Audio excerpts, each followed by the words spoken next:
Secular गधेड़े हैं वो secular जाहिल है, जो दो धेले के सेक्युलर लोग हैं। सब उन सब समाज है सारे धोख फोड़े के जिहादियों को। अगर कोई सेकुलर गधेड़ा इस वीडियो को देख रहा है तो प्लीज एंड तक देखना, क्योंकि भाई रिद्धिमा शर्मा ने हर उस इंसान को सेकुलर गधेड़ा बना दिया है जो समानता में बिलीव करता है ना। तो हर वो सेकुलर गधेड़े इस वीडियो को जरूर देखें एंड तक। तो ये है रिद्धिमा शर्मा जो कि गोगा जी महाराज के मंदिर में गई और वहां जाके चीख चीख के हिंदू मुस्लिम करके यही है बस एक हिंदू और सनातनी देश को बचाने वाली एक यही बची है। नहीं, और भी दो है, बाद में बताऊंगी मैं तुम्हें लिटरली बता रही हूँ। ये जो इस लड़की की वीडियो वायरल हुई है रिद्धिमा शर्मा, कहाँ पर गए वो सारे हिंदू तुम लोग? क्या तुम्हारा खून पानी हो चुका है? यहाँ पर मुसलमानों के विधि विधान से पूजा पाठ हो रहे हैं। आप हिंदू में सांप्रदायिक दंगा मत फैलाइए।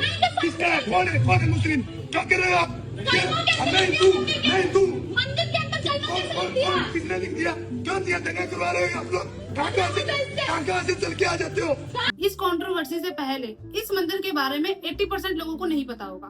किसी को पता ही नहीं होगा कि गोगा जी महाराज आखिर थे कौन, एक्सेप्ट राजस्थान वालों, क्योंकि मंदिर राजस्थान में है तो राजस्थान वालों को पता होगा। कमेंट में बताना तुम्हें पता था कि नहीं पता था, या तो ये किसी इन्फॉर्मेशन के थ्रू यहाँ पे आई है कि यहाँ पे जाओगे तो तुम्हें हिंदू मुस्लिम करने मिलेगा, क्योंकि यहाँ पे ऐसे मुसलमान भी आते हैं और पूजा करते हैं। क्योंकि अगर इसको इन्फॉर्मेशन नहीं मिली होती तो ये यहाँ पे जाती ही नहीं, क्योंकि इसको इस जगह के बारे में, गोगा जी महाराज की जगह के बारे में पहले कभी पता ही नहीं था। अगर इसको पहले पता होता तो ये ऑलरेडी इस चीज पे हंगामा खड़ा कर चुकी होती कि गोगा जी महाराज के ऊपर एक हिस्ट्री रही है, जो हिस्ट्री बहुत ज्यादा अब वायरल जा रही है कि वो मुस्लिम नहीं थे, वो हिंदू ही थे, लेकिन उनकी पूजा हिंदू और मुस्लिम दोनों करते हैं। क्योंकि कभी गोगा जी महाराज ने ही कोई डिस्क्रिमिनेशन नहीं किया हिंदू मुस्लिम के बीच में। ठीक है, अगर इसके बारे में तुम्हें और जानना है तो तुम्हें मिल जाएगी बहुत सारी वीडियोस इसके ऊपर। गोगा जी महाराज के मंदिर के लिए जो भी ये सेक्युलर जाहिल है, ये भाईचारे का गाना गा रहे हैं, इनकी जानकारी के लिए एक बात बता देती हूँ मैं। पूर्व मुख्यमंत्री वसुंधरा राजे जी ने 2014 से 18 के कार्यकाल के अंदर गोगा जी महाराज का मंदिर पुनर्निर्माण कराया था। तो जब इन्होंने पुनर्निर्माण करवाया था मंदिर को, तो इन्होंने तब जिहादी मुक्त क्यों नहीं करा दिया मंदिर को? तब वहाँ से मुसलमानों को क्यों नहीं हटाया? उन्होंने तेरे लिए छोड़ दिया था क्या कि तू आएगी फिर जिहादी मुक्त कराएगी मंदिर को? मतलब ये वीडियो ये अब बना रही है, ये वीडियो इसको उसी दिन बना देनी चाहिए थी, क्योंकि तब तो इसको पूरी इन्फॉर्मेशन पता ही नहीं थी। भाई पढ़ना पड़ता है ना उसके लिए। अब हिंदू मुस्लिम से हटोगी तब तो कुछ पढ़ोगी भाई। कौन सब्जेक्ट अच्छा लगता है? बैगन। और पुनर्निर्माण का कारण यह था कि वो मंदिर सा लगता ही नहीं था, वो दरगाह जैसा लगता था। कम से कम वो अब मंदिर जैसा तो लग रहा है। माननीय भाजपा सरकार ने गोगा जी महाराज की कुटिया पर वहां पर लिख दिया गया था, हाजी नमाजी लिख दिया गया था वहां पर कलमा, लेकिन अभी भी है। यह जो लोग हैं समाधि स्थल पर समाधि पर पैर रखकर खड़े होते थे। ये जो मुसलमानों के साथ तुम भाईचारा निभा रहे हो, इसलिए वहां पर रेलिंग लगाई गई है। लेकिन तुम जाहिलों को यह बात समझ नहीं आएगी क्यों हर मंदिर में रेलिंग होती है भाई। इससे थोड़ी प्रूफ हो जाता है कि वो उस पे पैर रख रहे हैं। हर जगह रेलिंग होती है। अब कहीं पे भीड़ ज्यादा होगी तो वहाँ पे सुरक्षा का भी ध्यान तो रखा जाएगा ना। सिंपल लॉजिक वाली बात है भाई। कि वहाँ पर रेलिंग लगाई गई है, लेकिन तुम जाहिलों को यह बात समझ नहीं आएगी क्योंकि तुम्हें तुम्हारी राजनीतिक रोटियां सेकनी, तुम्हें तुम्हारे सेक्युलरिज्म की रोटियां सेकनी है। हम लोगों को राजनीतिक रोटियां क्यों सेकनी है भाई? हमें क्या मतलब भाई राजनीति से? हम तो भाई गलत के लिए आवाज उठाते हैं। हमारा राजनीति हमें नहीं चाहिए भाई। टिकट तुम्हें चाहिए, इसलिए तुम ही हिंदू मुस्लिम कर रही हो भाई। और अभी तक तुम बची ही इसलिए हो क्योंकि तुम सपोर्ट ही ऐसी पार्टी का कर रही हो जहाँ पे अक्सर लोग बच जाते हैं। तू समझा? हाँ। नहीं, तू समझा नहीं। हिंदुओं में जो सेक्युलर गधेड़े हैं वो बोल रहे हैं ये हिंदुत्ववादी रीलबाज महिला गोगा जी महाराज की पावन धरती पर पहुंच गई हिंदू मुसलमान करने। अरे बेवकूफो, जहारवीर गोगा जी महाराज का मंदिर का नाम उन्होंने जहारपीर गोगा जी महाराज लिख दिया। कैसे लिख दिया? जब मार्बल से बड़े बड़े अक्षरों में गुदा हुआ है जहारवीर, तो इन्होंने बाहर कैसे इनकी औकात हो गई जो जहारपीर लिख दिया है ना अपने आप को। ये कोई वंशज नहीं है गोगा जी महाराज के, ये पागल बनाया जा रहा है। ये थी ना तब उस टाइम हिस्ट्री में, ये गई थी हिस्ट्री तो इसी ने लिखी है ना। ये जितना चीख के गला फाड़ के हिंदू मुस्लिम करती है ना, उतना ही चीख के ये देश के मुद्दों के बारे में बात नहीं करती है, इम्पोर्टेंट मुद्दों के बारे में बात नहीं करती है। मतलब संदीप सिंह सेंगर का इतना बड़ा केस हुआ, एक रेपिस्ट जेल से बाहर आ गया, उसके बारे में बात नहीं की। इसने बात की तो क्या हिंदू मुस्लिम। इसने तब बात नहीं की जब अंकिता भंडारी का केस रेज हुआ जिसमें एक बीजेपी का हाथ आया, तब इसने अपना आवाज नहीं उठाया, तब चिल्ला के कुछ नहीं बोला। इसने तब नहीं बोला जब पटना में एक रेप केस हुआ। ये बोलती तब ना जब तब बोलती, लेकिन वो चीज एक हिंदू ने ही की तो नहीं बोलेगी भाई, क्यों बोलेगी? और ये सपोर्ट भी रेपिस्टों को करती है, ये देख लो वीडियो तुम। सरम बाबू रेप के केस में जेल में गए हैं। देवानंद क्या इस तरीके की तूने देखा था कि रेप करते हुए तेरे सामने टेलीकास्ट हो रहा? ये एक्चुअल में ये लड़की सिर्फ हिंदू मुस्लिम ही नहीं करती है, ये लड़कियों के भी खिलाफ है। इसको मतलब आशाराम बापू रेपिस्ट नहीं लगता, वो रेपिस्ट तब लगता जब वो टेलीकास्ट होता है ना। इसमें कोई सेंस ही नहीं है भाई, कोई लॉजिक ही नहीं है। और जो लड़की जो लोग इसको सपोर्ट करते हैं वो लिटरली सबसे बड़े गधेड़े हैं, जो मतलब कमेंट में ये दीदी सही किया तुमने ये बोलते हैं, ये लोग है गधेड़े। क्योंकि जो इंसान एक रेपिस्ट को सपोर्ट कर रहा है वो मतलब, क्योंकि आशाराम बापू को सपोर्ट भी तो एक पार्टी से मिल ही रहा है ना, बेसिकली मिल तो रहा है, तभी इसको भी मजे हैं। मतलब रेप तब माना जाता जब वो टेलीकास्ट होता।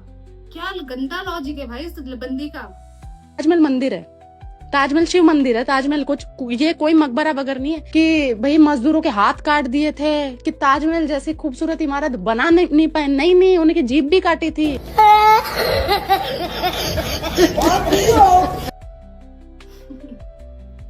नहीं, मैं तुम्हें बता रही हूँ सही बात, हाथ भी काटे थे, जीभ भी काटी थी और आंख भी फोड़े थे कि वो देख ना सके कि ये शिव मंदिर है।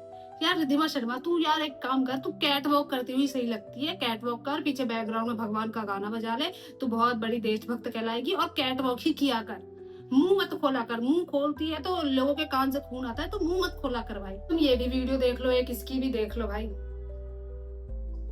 मेरी बात सुनिए, अगर 2014 के बाद से वोट चोरी हो रही है तो मैं तो कहती हूँ ऐसी वोट चोरी होनी चाहिए, डंके की चोट पे होनी चाहिए। आप संविधान का उल्लंघन करने की बात कर रहे हैं, आप लोकतंत्र वाली बात नहीं कर रही हैं। जी लोकतंत्र तो अब आया है। 60 साल से जब डंके की चोट पे होनी चाहिए वोट चोरी, है ना। वोट चुरा के देश को बर्बाद करते हो तुम, है ना। यही होना चाहिए, यही होना चाहिए। उसके बाद में इन्हीं लोगों को पता चलेगा। जा रही थी हिंदुओं की नहीं है, मैं बोल रही हूँ, कोई भाजपा सरकार हिंदुओं की नहीं है, हिंदुओं का कोई नहीं है, ना कोई संगठन, ना कोई कार्यकर्ता, ना कोई बड़े बड़े फेम लेकर बैठे हुए इन्फ्लुएंसर। और इन्फ्लुएंसर के नाम पे सनातन धर्म को अपनी बैकबोन बनाते हैं ना, एलविस यादव, बड़े बड़े सारा भाई जोगिंदर, ये प्रदीप ढाका। जनरेशन है हमारी, जेनजी वाली जनरेशन है जिनको शाहरुख खान पसंद आते हैं। जहाँ तक मैं अपने बैकग्राउंड में बात करूँ, अपनी 22 साल की लाइफ की बात करूँ, तो मैं मतलब सिनेमा में जाके मैंने आज तक शाहरुख खान की कोई मूवी नहीं देखी है। शाहरुख खान की कोई मूवी आज तक सिनेमा में जाके नहीं देखी मैंने। ये मैं डंके की चोट पे बोल सकती हूँ। इसी भी मूवी की चोट पे ही सब बोलती है, ये सब डंके की चोट पे बोलती है। और हम भी डंके की चोट पे बोल रहे हैं कि पक्का इसने घर में छुप छुप के देखा होगा।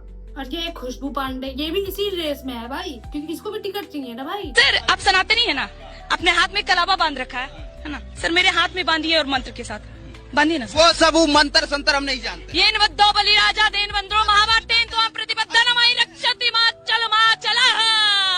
और ये जो लोग ताली बजा रहे हैं ना, उनको एक श्लोक नहीं आता होगा। श्लोक छोड़ो, गायत्री मंत्र तक नहीं आता होगा।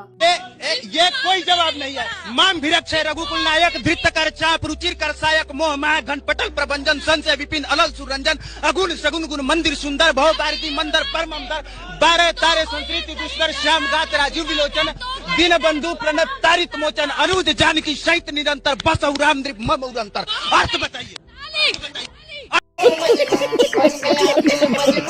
अर्थ बताइए, अर्थ बताना भाई। अब एक बात क्यों सुनिए, अर्थ बता दे भाई। एक ये खुशबू पांडे हो गए, एक ये रिद्धिमा शर्मा हो गई, और तीसरी ये, इसका तो नाम भी नहीं पता मुझे, लेकिन ये तीनों के तीनों मतलब इन तीनों को टिकट चाहिए भाई। और ये तीनों को टिकट, एक गाँव की भी टिकट मिल गई ना, गाँव के प्रधान भी बन गए ना ये लोग, तो भाई वो गाँव बर्बाद हो जाएगा। नहीं तो अगर तुम लोगों ने ये वीडियो देखी तो इस वीडियो को लाइक कमेंट कर देना, और ये वीडियो शेयर भी कर देना कि ये रिद्धिमा शर्मा, खुशबू पांडे और इन लोगों को इनकी औकात पता चल जाए कि भाई ये है कहाँ पे।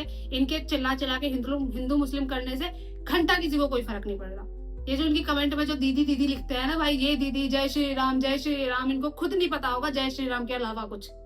ये लोग वही लोग हैं जो अपनी आईडी पे जय श्री राम लिखते हैं और दूसरों की कमेंट में गाली लिखते हैं, ठीक है।